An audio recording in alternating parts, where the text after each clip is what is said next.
Okay, so MP Morantz, you have a motion?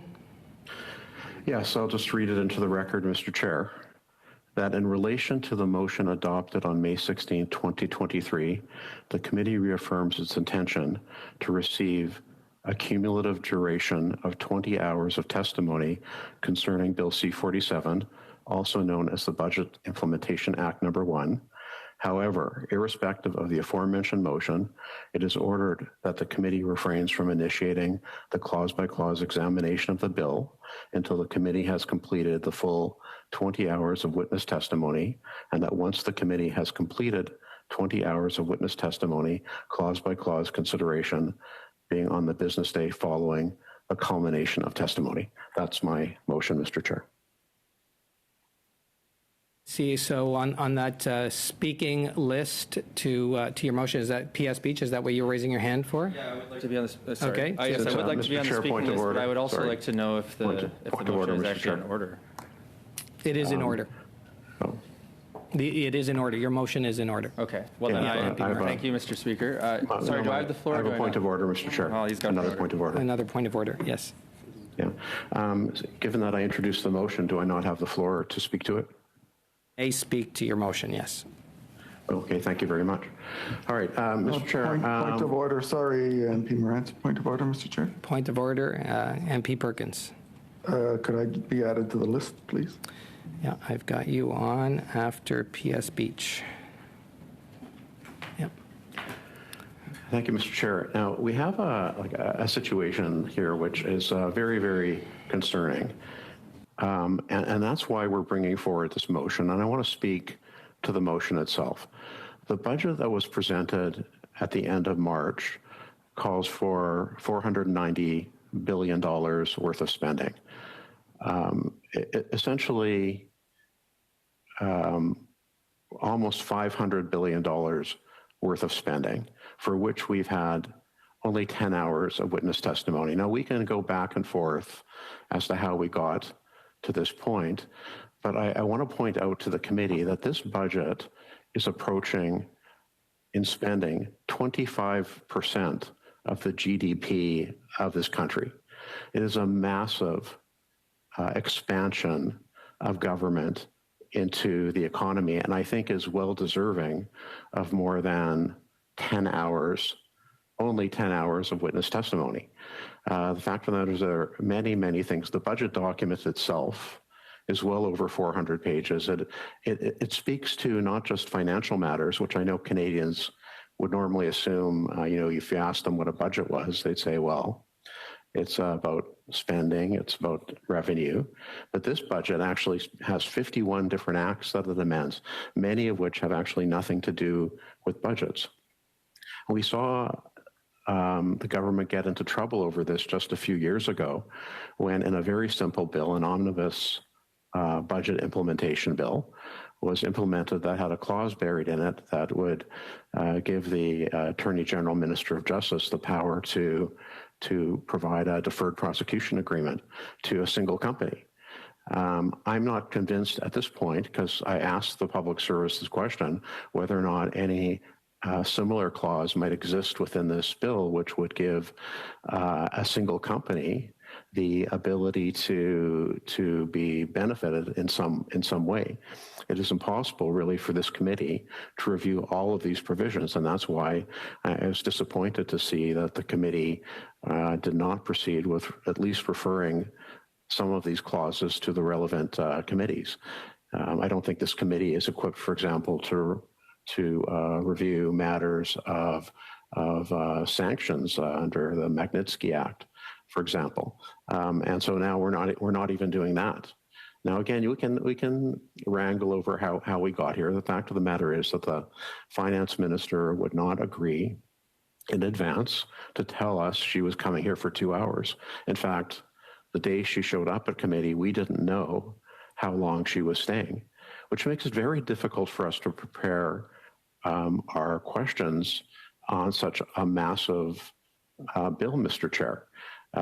She came, she was not cooperative, and I want to put this in, and I say that I'll put this in context. We have had the governor of the Bank of Canada here several times, and the governor we've asked the governor a lot of tough questions, a lot of very, very difficult questions. For example, why the bank is losing money for the first time in its history, why Canadian taxpayers are now subsidizing the Bank of Canada. And we were pretty tough on him, but he, in every instance, professionally and respectfully responded to the inquiries of this committee, no matter how difficult those questions were. I want to say the same about the parliamentary budget officer, who also received very, very difficult questions from members of this committee on matters pertaining to the budget. And in all aspects, in all situations, Mr. Giroux responded respectfully and professionally. We had, in fact, the Minister of National Revenue here, who again responded without insulting members of the committee, without calling members of the committee bullies, by the way, telling us exactly in advance how long she would appear before the committee. So I guess we can go back and forth as to how we got here, but that doesn't mean that the citizens of this country don't deserve a fulsome review of this budget and to hear from a broad spectrum of witnesses. And so I want to talk about why those witnesses are so important, Mr. Chair. As I said, the budget implementation bill is over 400 pages long, $500 billion in spending. We had, for example, I was able to question the executive director of the Ottawa Food Bank last week, who told us some very, very stunning testimony. She talked about, I asked her about what Mr. Hetherington said. Mr. Hetherington said, "Let me be clear, we are in a crisis. The Daily Bread Food Bank and food banks across the city are at a breaking point." Ms. Wilson said she absolutely agreed with that statement. I asked her if there was an increase in first-time users, that they were an all-time high, which is what Mr. Hetherington also said. She said, Ms. Wilson said, we continue to see people who are using food banks who haven't had to use them in many years, as well as newcomers to Canada, as well as people who are new to accessing food banks. I asked her about what Mr. Hetherington said about the fact that before the pandemic, which is 2019, 65,000 food bank users a month in Toronto. Now there are 270,000 users a month. This is stunning, absolutely stunning testimony. Now, I want to put this part in context, Mr. Chair. This government has spent more in deficit financing since 2015 than all other prime ministers before. From 1867 to 2015, the federal accumulated debt was $625 billion. From 2015 to today, the federal debt has doubled, approaching $1.2 trillion. And I have to say, Mr. Chair, never before has a government spent so much money to achieve so little in terms of results.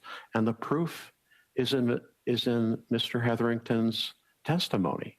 Why, after what members of the Liberal Party have described as their government being such an activist government, why are 270,000 people a month in Toronto alone, let alone the rest of the country, in my home of Winnipeg, in Vancouver, all across the country, and millions of people? The food bank usage has quadrupled. And I have to say, Mr. Chair, that you can't judge success by how much you obviously, what this Liberal government has taught us in the last 8 years is that you cannot judge success by how much money you spend. You have to look at the results. And the results, Mr. Chair, they're not good. In fact, they are dismal. The tax revenues have ballooned, and yet the people of this country are in worse shape than ever before. We haven't had, for example, people from the real estate industry come in and talk about why housing starts are so low. Where are those witnesses, Mr. Chair?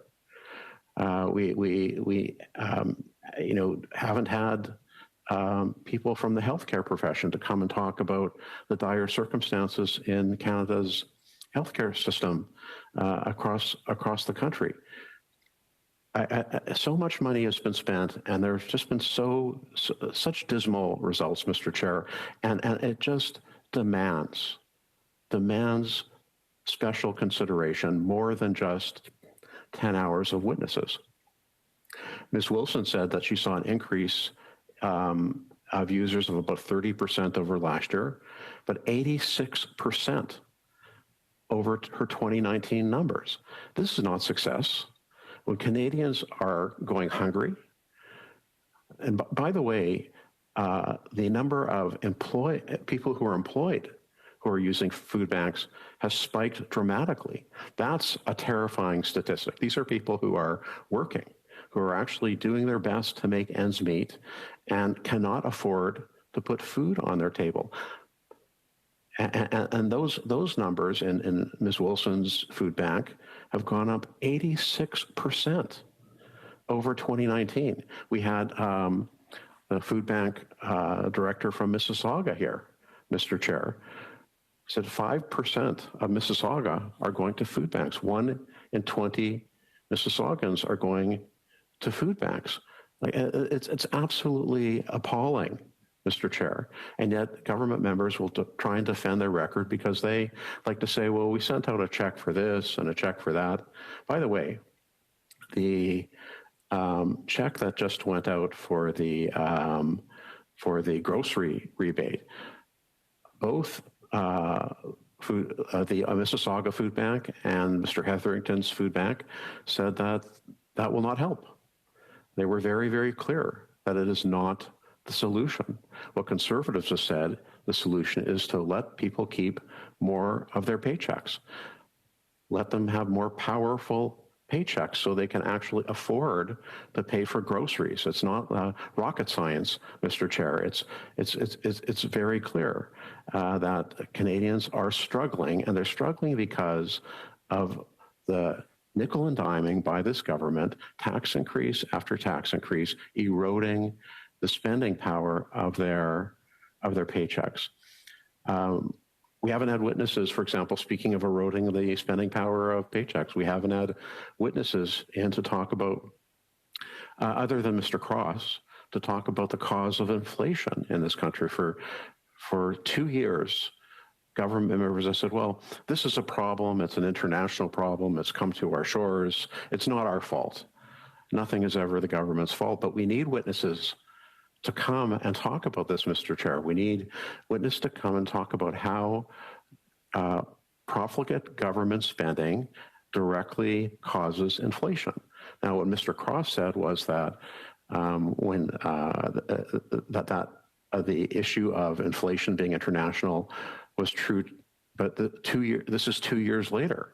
We've had the bank, governor of the bank confirm in testimony in questioning that I did myself with him that if government spending had been less, inflation would have been less. We've had the bank governor say that the GST has caused about 10% of the current 4.5% of inflation that we currently have. And now the government puts on the clean fuel standard, the second carbon tax. They're going to increase the carbon tax again next year. Where does it end? You know, how many more people in this country, Mr. Chair, have to go to food banks? Ms. Wilson, as I said that her food bank usage spiked 86% over 2019. If that trend were to continue, her numbers are $400,000 a year. In 3 years, if it goes up by another 86%, her food bank will be servicing close to 700,000 people a year. It is simply not sustainable, Mr. Chair, and we need witnesses to come here to explain to the government why their profligate, massive spending habit is making it impossible for them to buy groceries and sending them a check and being able standing up in the House and saying, we've solved this problem now. We've sent everyone a check for groceries. You know what? Canadians don't really want a check to buy groceries. You know, Canadians want to feel like they are accomplishing something in their lives. They want to feel good about the work that they're doing. They want to support their families. The last thing they want is for the government to say, here are some alms for you to go and buy some groceries. And you know, we've solved the problem. This problem is endemic to the fiscal policy approach of this government. And another thing is, you know, the governor of the bank, to his credit, is trying to get inflation under control. He's been selling off the bonds, what he calls quantitative tightening. He has increased interest rates to try and wrestle inflation to the ground. And inflation has come down somewhat, but experts say, and if members are interested, Mr. Cross has extensively written about this, is that fiscal policy and monetary policy need to work together. We need witnesses to come, which is the point of this motion, Mr. Chair, to explain to the government that fiscal policy, and I know the Prime Minister doesn't like to think about monetary policy. He's been very clear about that. But someone has to. And if he won't, I would suggest that members of this committee need to think about it, because fiscal policy is well established. Fiscal policy and monetary policy need to work hand in hand, Mr. Chair. They need to cooperate with one another, but it doesn't work when the bank is trying to wrestle inflation to the ground and the government pours deficit spending fuel on the fire, which is what has happened. The government has said they're going to spend $60 billion in debt through to 27, 28. Now, I have to say, Mr. Chair, that's assuming no new measures. I think we can safely assume there will be new measures. I haven't been here I've been here since 2019. There are always new measures. In fact, sometimes they come just minutes after these budget documents are adopted. You know, last fall, the finance minister introduced the fall economic statement that said we'd have a $4.5 billion surplus in 2028. 142 days later, she tabled the budget, which showed a $14 billion deficit in that year, an $18.5 billion swing in the forecast in just 142 days. I don't know how we can rely on anything this government tables in any budget document. You know, it's very, very concerning, Mr. Chair. And so we need witnesses to come to explain to this government why their fiscal policy needs to be in line with the bank's approach in terms of wrestling inflation to the ground. But, you know, we now have tangible evidence that fiscal policy is actually making things worse. Inflation, although it had been coming down just this month, inflation went up. Now, it'd be very interesting when the governor of the Bank of Canada comes back, because I know members, at least conservative members of this committee at least, will want to ask him, has fiscal policy made your job more difficult? If the government had been more restrained in its spending, would the inflation rate be going down even further instead of going up? Is he concerned at all with the fact that this government plans to go at least another $60 billion into deficit over the next 5 years? But most importantly, is this uptick in inflation going to cause him to reconsider the pause? And, you know, The pause was interesting. It's something I'd never heard a bank governor say before, but fair enough. He wanted to be careful, and so he raised the rate, his bank rate, to 4.5%. And then he said, okay, we're going to have a pause to see how things go. And in fact, he said in committee that inflation is going to be 3% by the summer. But it went up. In the government's own budget document, it says that the inflation rate for 2023 will be 3.5%. Well, in order for that to happen, inflation would actually have to fall to 2.5% by midsummer for the inflation rate for 2023 to average 3.5%. So again, it's another example of how whatever the government puts in these budget documents, how can we possibly rely on them? How can Canadians rely on them? And again, there's the food banks. This testimony is very, very disturbing to me. I wish we could hear from more food banks across the country. But again, just like the government cut off debate in the House on the budget, just as they cut off witness testimony in this committee, just as the finance minister refused to tell us how long she would come to committee for. And then, by the way, showed up and after an hour said, well, you know what, I feel like I'm being bullied, but, you know, Mr. Blakey convinced me, you know, I should be kind. I should deign the committee another 20 minutes. So it was very kind of her to do that. But the fact of the matter is that we are not bullies. We do not work for her. We do not work for the government. We work for our constituents who elected us. And we have very serious questions about the direction this government has taken. For the finance minister to refuse invitations to this committee over and over again, when the bank governor comes, the parliamentary budget officer is happy to come, the minister of national revenue seems happy to come, and at least respectfully answer our questions. To have the finance minister come here and, you know, say we're bullies, to call members of our party political hacks in the House of Commons, that's just not productive, Mr. Chair. And so I think what would be productive is for us to actually... Point of order, Mr. Chair. A point of order. Thank you, Mr. Chair. I just, since I was on the other end of the political hack comment, I just wanted to, I appreciated it because it gave me credibility with some of my colleagues who think I'm too moderate. So just wanted to make sure that Mr. Morantz knew that my feelings weren't hurt. Okay, thank you, MP Chambers. You had made that clear earlier too. So, but back to MP Morantz. Well, you know, I know that, you know, I think Mr. Chambers could wear this as a badge of honor, that he's probably been called worse things by better people. But in any event, that's not productive, Mr. Chair. You know, I really think that what would be productive is that we have witnesses come to talk about $500 billion in government spending. And that's what we're arguing. We're arguing for here, Mr. Chair, and it's very, very important. So I want to get into some of the substance, though, of what we need these witnesses here for. So, for example, just bear with me for a second.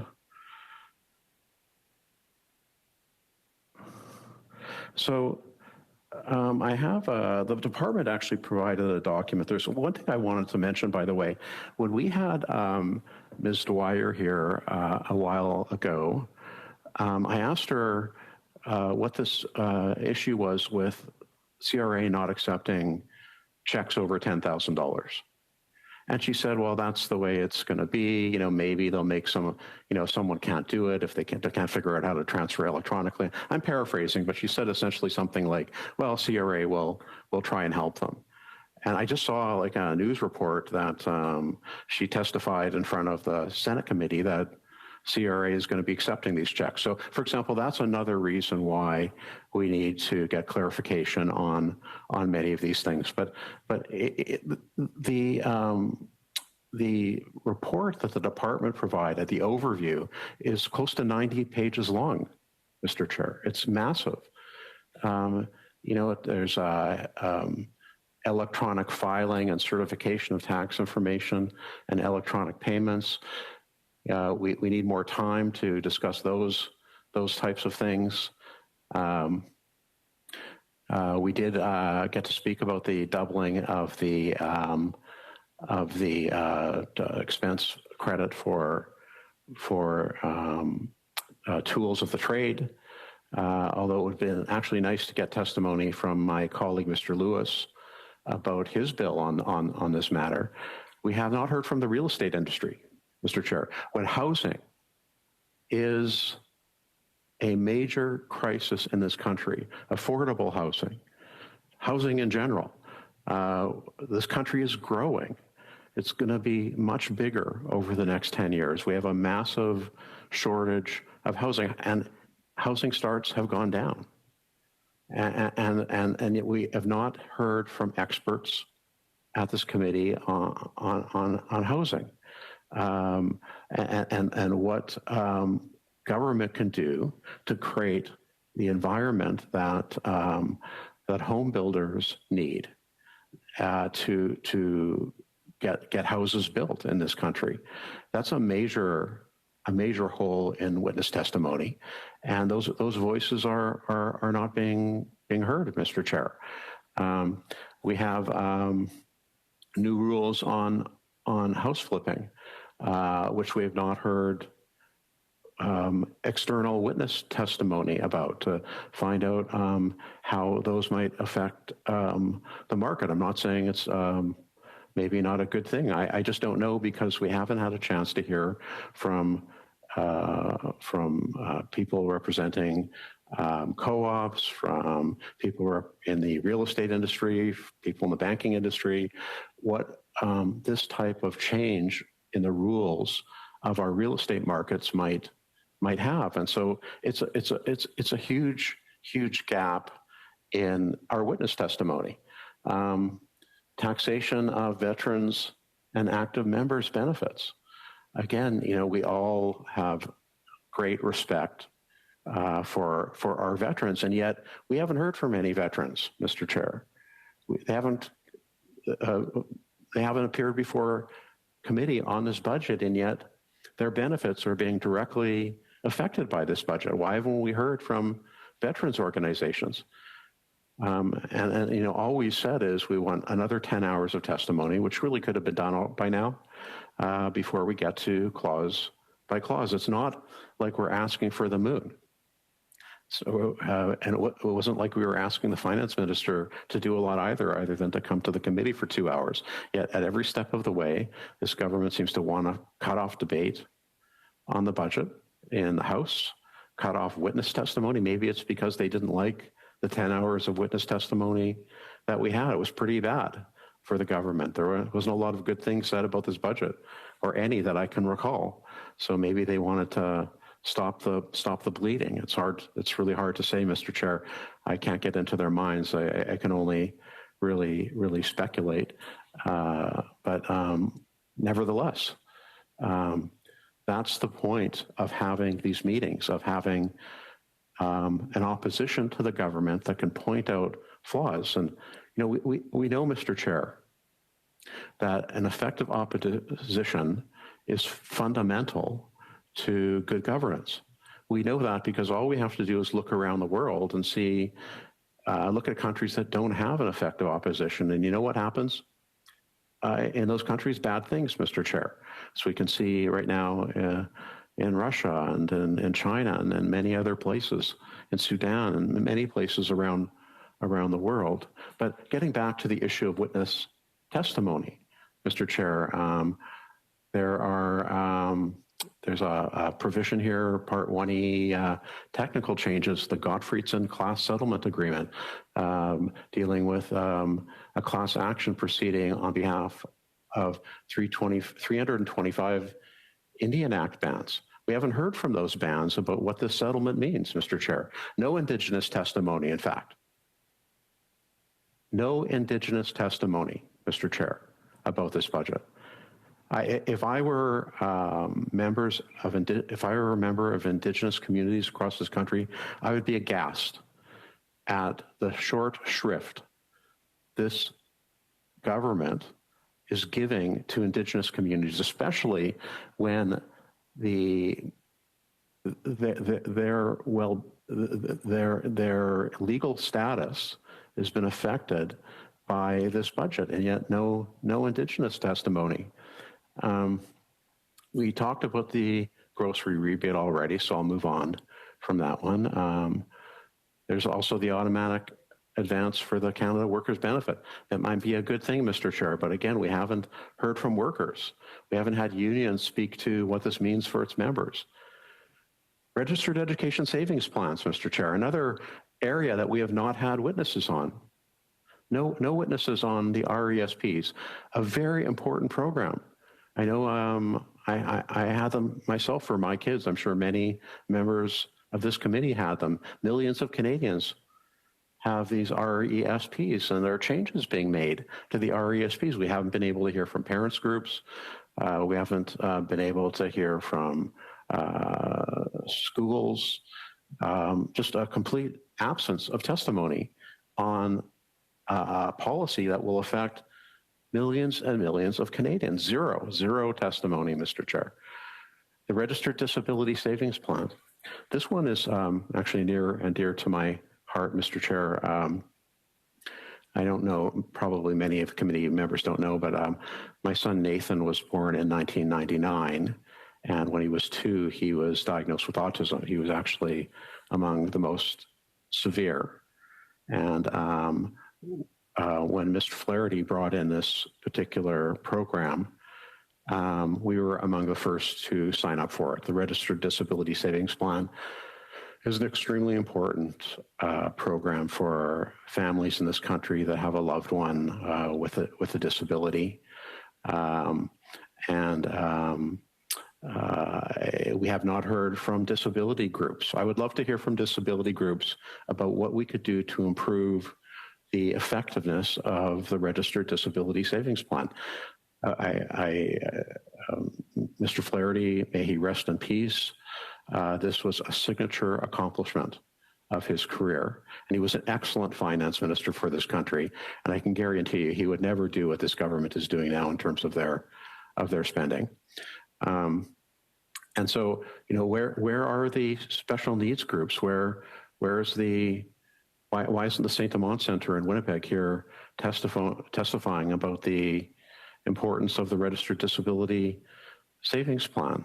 There are so many. The Autism Society in Manitoba, my home province, could be here testifying about the Registered Disability Savings Plan. In fact, there's not been any testimony from any family or group or individual on special needs issues, even though there are major changes being made in this budget with respect to that will affect millions of Canadians that have children. It's just appalling, Mr. Chair, that the dearth of witness testimony being enforced by the costly coalition of the Liberals and the NDP on this committee is really doing a massive disservice to Canadians. Fixing contribution errors in defined contribution plans. No testimony, witness testimony on that. Technical tax changes to the dental program, taxpayer information sharing for the Canada Dental Care Program. That's a very important thing. We're talking about having the CRA share confidential information. We've seen problems. There's a bill before the House right now to try and deal with privacy issues around leaking personal data. CRA has been hacked already. There are a lot of issues around protection of personal data.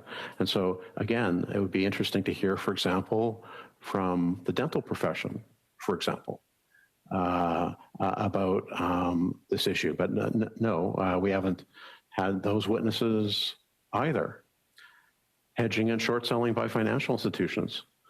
We haven't had testimony on that one, Mr. Chair. That sounds like a very important subject that we should really be talking about at the Finance Committee, which is where we talk about the finances of this country. And yet major changes to banking laws are being made without any testimony. Now, I'm not going to go through every single one of these, Mr. Chair, but there are a few more that I want to touch on. Just bear with me here. Here's treatment of mining of crypto assets under the GST HST. We did have some testimony on that, and I'm no expert on this, Mr. Chair, but that strikes me as an area that needs to be further examined. We did hear testimony from, I think we had a couple of lawyers here from Toronto who said that this is a serious concern, this particular change, and that needs further examination, and that other countries are going to eat our lunch on this issue, on this type of technology in the future if we don't start treating entrepreneurs in this area with a little bit of respect. The credit card services we heard, I had to say in my testimony, Mr. Chair, that I've never seen a government actually make a promise and break that same promise in the same budget. That was a new one. They've broken many promises, and I won't go through the whole list here. I'm sure my colleagues would like to speak about those later, but we have a situation where the government has said they want to bring down credit card fees, that they've made agreements now with the banks to bring down the charges that people pay when they go shopping and use their credit cards. But at the same time, they changed their GST rules to make it more expensive. So they giveth and they taketh away, not a few months apart or years apart, but actually in the same moment, Mr. Chair, in the same document. It's quite stunning. We have the pension limitation period rebate fix. No testimony on that. Freight transportation of money. No testimony on that one either. The alcohol excise duties. We had some testimony on that. And I suppose it was good to see the government at least freeze the excise tax increase at 2% instead of inflation. I know I'd asked the Minister of Finance to freeze this back when the fall economic statement was released, when she was actually in committee that one time. And she said something akin to that. This was like this advice was akin to crypto or something. It was a weird response. I didn't expect the government to actually move on this, but I guess the finance minister must have thought about it, thought about my question and my arguments, and agreed with me. So I suppose that's one good thing, because when the budget came out, they actually did. I would have rather seen it zero. Frankly, the undemocratic nature of the escalator tax is clear. Taxes should not be increased unless Parliament actually votes for them. And not by order in council or any other way, Mr. Chair, but that's not what the excise tax does. A fair external complaints handling system for banking. Again, we have not had the banks in to talk about what this means. It may be a good thing, Mr. Chair. I'm not arguing for or against it, but the point of this motion isn't to argue for or against these measures. The point of this motion is to argue for the fact that 10 hours of witness testimony for a $500 billion budget is just simply not, it's just not sufficient, Mr. Chair. And I think that's painfully obvious. Strengthening the federal pension framework, Pension Benefit Standards Act, 1985. Again, no testimony on that. By the way, I just wanted to spend a few moments talking about the Canada Growth Fund, because I think this is very, very important. This is a $12 billion project that the government wants to stand up really quickly.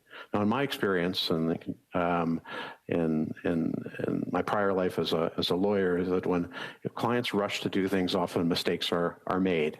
But they want to stand it up really quickly. So instead of doing what they did with the Canada Infrastructure Bank, which, well, that's a whole other issue I can get into later, Mr. Chair. going out and hiring people to run the Canada Infrastructure Bank. What did they do? They decided to approach an independent pension fund management firm, the PSPIB, the Public Servants Pension Investment Board, and ask them to stand up the Canada Growth Fund as soon as possible. In fact, the departmental briefing notes say that a team has been seconded to stand up the Growth Fund. Now, we did have officials here on this, Mr. Chair, in the pre-study of the budget. And one of the things I asked the officials was whether or not a request for proposals was made. How was the PSPIB selected? They're independent. They're not a branch of the government. They stand alone, Mr. Chair. How is it that all of a sudden the PSPIB is managing the Canada Growth Fund? When I asked whether or not there was an RFP, the official said, well, she'd have to get back to me.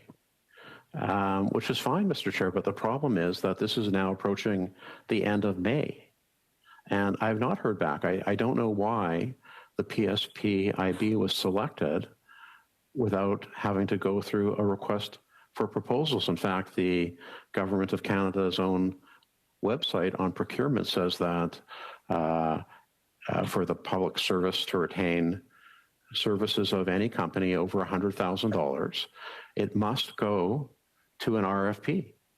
I would like an answer to that question, and I have asked the clerk to follow up on that for me last week, and he did, and I still do not have an answer. That is fundamental, Mr. Chair, and we need to have an answer as to how the PSPIB got selected. Who made that decision, Mr. Chair? Was that a cabinet decision? We've seen so many things happen with this government where these decisions get made. People get appointed because of their connections. I'm not saying that the PSPIB isn't a worthy organization or a qualified organization at all. I just don't know, because no RFP was conducted. We haven't heard from witnesses. We could call other witnesses that might be able to testify and who might be able to do that as well. But no, somehow, out of the blue, the PSPIB gets to manage $12 billion. $12 billion, Mr. Chair, out of the blue with no request for proposals. This is terrible practice, Mr. Chair. We saw what happened with, the We Charity when this happened. There's just, it's like this government never saw a conflict it didn't want to embrace. I look at the Intergovernmental Affairs Minister's sister-in-law being tapped to be the interim director of the of ethics, and the members of the Trudeau Society being appointed to provide reports that are supposed to be independent and potentially critical of the government. Of course, we've seen what happens when this government appoints people, its friends, and says they're independent. It's just a farce. It's a farce, Mr. Chair. And so, I don't know why this government seems to have a blind spot, frankly, when it comes to these types of conflicts. And it is a huge concern. And so why don't we have witnesses? It's a $12 billion project. Certainly witnesses on the Canada Growth Fund to spend $12 billion. You would think, well, that's a reasonable request. But yet, no, we're stymied. This committee wants only 10 hours of witnesses. We're not going to hear about the RTSPs. We're not going to hear about the RRSPs. We're not going to hear about the CRA private information sharing. We're not going to hear about the Canada Growth Fund. It's appalling. But again, I do hope, and I want to relate to the clerk, if you could follow up again to get me that answer. I would very much appreciate having an answer as to why, on a $12 billion project, $12 billion in taxpayers' money being rushed out the door, that no request for proposals was done to find the best, absolute best management for this project, this program in the country. And who decided? Who decided it should be the PSPIB? Was it someone in the public service?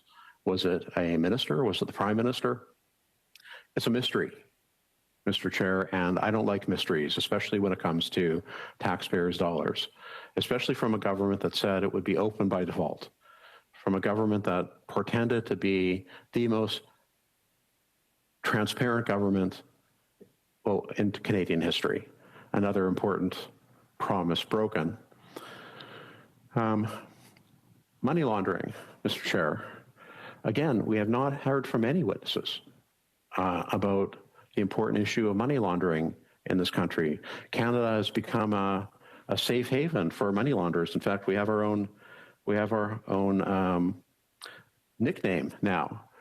For Canada, it's called snow washing, not a badge of honor, Mr. Chair, and yet not a single witness on money laundering, which is a major issue. I know my colleague, Mr. Chambers, cares very, very much about this issue. In fact, he presented an important bill, a very simple bill that would have helped get this situation under control, and the government rejected it. They rejected a common sense bill that would stop or reduce money laundering in this country, Mr. Chair. Why?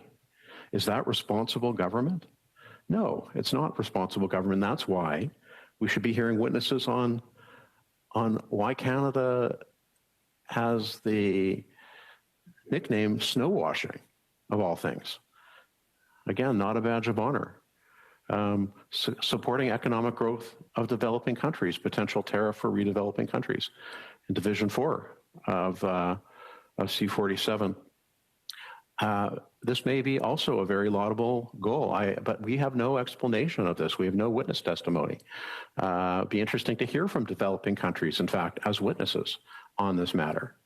I know in my time on the Foreign Affairs Committee, we spent a lot of time talking about how we could help civil society organizations around the world to improve the standards of living of people living in poverty around the world. And Canada is in many respects a leader in those types of, and that type of thinking.